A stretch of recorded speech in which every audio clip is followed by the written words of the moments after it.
Hey everyone, Al Fragnoli, Zach Sooty off again this holiday season. We look forward to having him back on with us as soon as possible. League leaders here, we're joined by Trevor Maloney. Trevor is a growth strategist for ILEC, Intelligent Leadership Executive Coaching. Trevor, we've had you on before several months ago. We're excited to have you back on again today. We're going to talk a little bit about mindset and the mindset that you possess and how you've had success in your career up to this point. So thanks a lot for coming on with us, Trevor. We greatly appreciate it.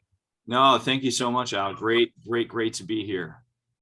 Awesome. Well, we're gonna dive in right now. So, you're a former college athlete. You played college baseball in your time in college. Talk to us a little bit about the mindset that you had to use to really have success, both on the playing field and in the classroom. Obviously, college athletes have a lot going on in their life. So we know you were successful in your time in college. Just talk to us a little bit about the mindset that it takes to be successful. Yeah, that's such a great question. And I think what, we learn how to juggle, right? In life, we learn how to juggle. And I think when I learned how to juggle was in college, because quite honestly, I wasn't, in terms of books and smarts and studying, that wasn't really my thing. I was so focused on baseball, but I had to definitely figure out how I can juggle between the classroom and maintaining, as well as being the best athlete I possibly could.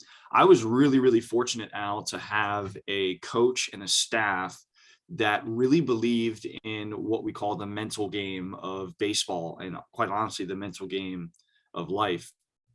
And actually, so going into the season and going into my collegiate career, I really had already maybe a foundation, if you will, for mindset and personal leadership developments. And I was really passionate in that area, but the execution side of it really had never been there. Again, I was always focused on, two things: making sure my grades were good and making sure I can excel on the field. But I didn't realize that there was a whole nother level of excelling on the field if we started to focus on our mental game. So again, I was really fortunate because we would spend a lot of time actually utilizing mental game practices, right? Preparing our mind through visualization and positive affirmations. I mean, we were doing this in college. It sounds silly, Al, but we would literally lay on the floor, not the floor, we'd lay on the grass in the middle of the baseball field, sometime in center field, sometimes, in the infield. And our whole entire team would lay down and we would visualize, in my case, as a starting pitcher, we would visualize, and I would visualize, bottom of the ninth, 3-2 count. I'm throwing a shutout and I paint a fastball on the outside corner for strike 3, to win the game. Or, let's say an infielder is visualizing turning a double play. And we would do these things that for some people who maybe have never experienced this type of visualization and mindset and that competitive slight edge mentality, it might sound a little wonky and silly, but it works. And it really puts you in a peak state of performance. Another thing that's incredibly important, I think, from just the mindset of athletics, I was fortunate to be pushed into competition. I think maybe when we talked last, we talked a little bit about that element of competition, but I always say that even if you're on the same team, right? And obviously on my baseball team, we had members of the team and we were all together working together. Well, there's an element of competition even amongst us. So our pitching staff, we would all prepare to do the best job we could on the mound. And I wanted to have a better outing than the next pitcher, right? And that drove a increase in mindset and performance in that competitive nature. So I think, long story short, there's multiple elements to this, but the combination of actually working on the silent part of mindset development, which is visualization and gratitude, and really seeing things as a success before they even happen, and then actually getting out and executing and putting it into action on the playing field and competing with one another on your own team, as well as competing with the opposing team that you're playing. there's something special that happens over time when you start to develop those skills to get your mind in a peak state pretty quick. So, Trevor, you mentioned a couple things that I really found interesting. So, the first thing you talked about is balancing, academics and what's going on the playing field. There's a lot going on for college athletes, so you have to get in the right state of mind. You talked about, school wasn't necessarily always your thing, but that shifted right away once you got into college because you had to prioritize academics. Otherwise, you weren't going to be able to compete on the field, right? So, I love that you were able to balance your schedule and figure out what was critically important to have success. You also mentioned another thing about mindset, laying out on the grass, visualizing what you were going to do, right? In a 3-2 count, or if there's a run around first, what would you do in a situation? And I love that aspect right there. When I was working on my undergrad years ago and coaching basketball at the junior high level, I would devote 5 minutes sometimes during practices to executing plays without a basketball. And I know a lot of people would probably think that's crazy, but it would cause you to execute and visualize what's going on. If you listen to Tiger Woods' story, one of the all-time greatest golfers, as we know, he visualizes, closes his eyes, steps up to and visualizes himself and where he needs to hit that ball before he even swings the golf club. So I think some of the best athletes know what it takes to be successful, and that mindset is critically important, and visualizing yourself having success. If you visualize yourself making an error, there's a good chance you're going to make an error come game time in a certain situation. So I love the fact that you talked about just laying on the grass, slowing everything down, and visualizing certain situations of the game and what you would do. So that was powerful stuff right there, Trevor. So thank you for sharing that. We're gonna transition into your role, I guess, with ILEC. Talk a little bit about that, because obviously, as a leadership coach, as a growth strategist for ILEC, everything that you do professionally, you've got to have a strong mindset and a mental makeup as well to have success professionally. So talk a little bit, about some of the strategies you use to stay on top of your mental game professionally. Yeah, so there's 3 things. So if you're listening and you have the opportunity to take notes, I just did a video actually, Al, recently on social media about this, but there's really 3 things that I use in my professional life now that are very similar in how they, translate from my athletic experiences to the competitive environment we are all in the workplace, in our businesses, as entrepreneurs, whatever it is. And in order to keep my mindset, and I would encourage, anyone listening to try this, 3 steps. Number 1, isolate. So what do I mean by that? Isolate any beliefs that you have that are holding you back from reaching your potential. So a lot of us, maybe we had something that happened to us early on in our life. Maybe it's about money, and we believe that money is hard to make.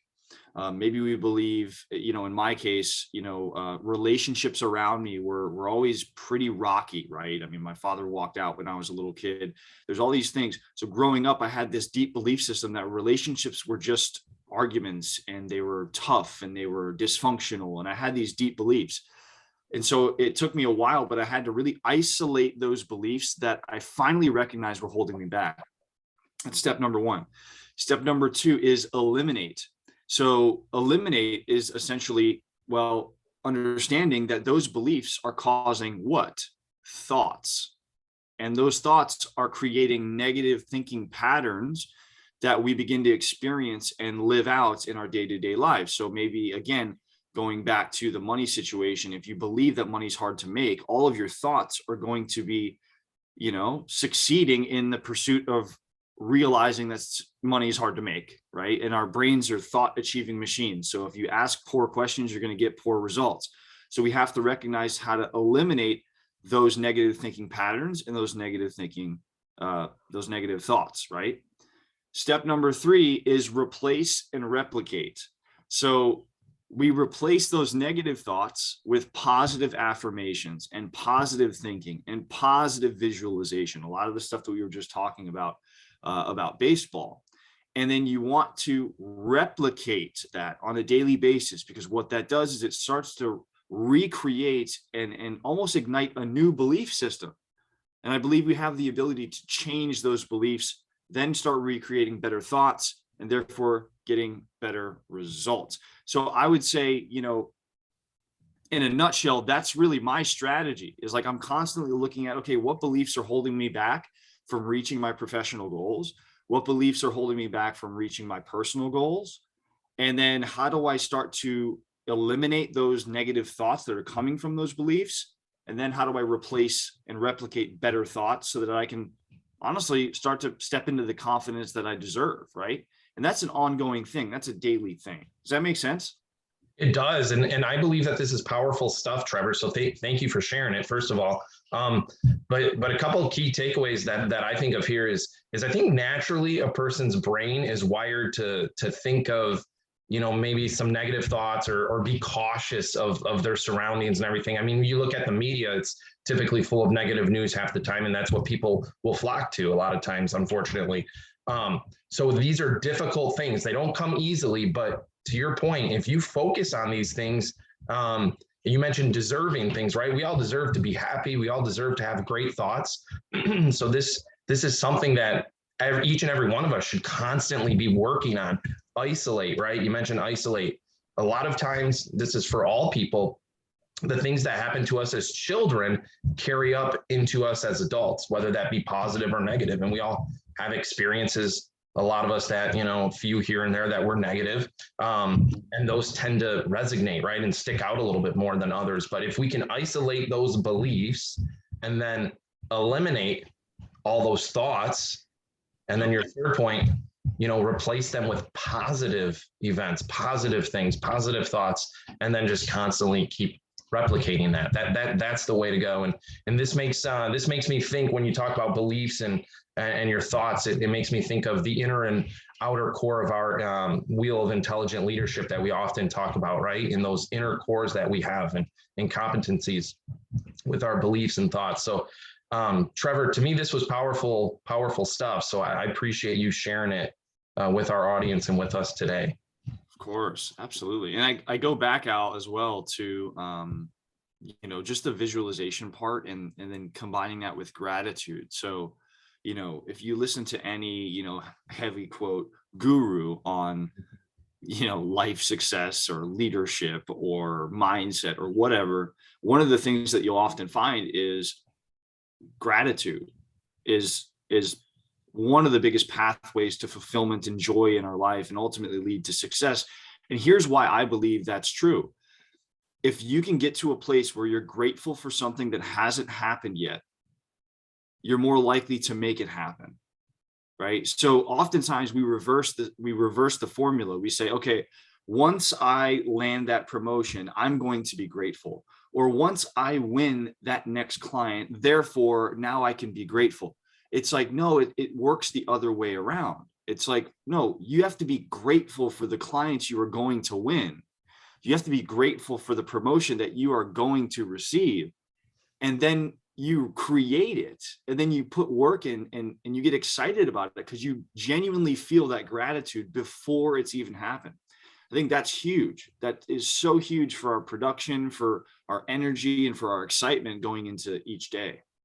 Yeah, so I love that you mentioned that too. Just recently, I was listening to something from a leadership guru, if you'll say, with John Gordon, and some of the material that he has, which is always very powerful. And he said over the last decade, he has started implementing into his life, taking a 15-minute walk, calls it his grateful walk every single day, lets his mind escape, and he just thinks about what he's grateful for in the moment that day. He said it's changed his life entirely. So I love that you mentioned that. It is critically important to be grateful for what we have and be grateful for what we will have down the road as well. Powerful stuff, Trevor. So thank you for sharing this with us. We know it's a busy time of the year for everybody, so we can't thank you enough for coming on with us here around the holiday season. We hope you had a wonderful Christmas. And we hope you have a safe new year ahead. We look forward to talking to you and bringing you on again down the road. But thank you so much, Trevor, for coming out with us. Greatly appreciate it. Of course, likewise. Merry Christmas to you guys. Happy New Year's. And anytime, I'm here. Thank you, Trevor. We appreciate Awesome. it. Thanks, guys.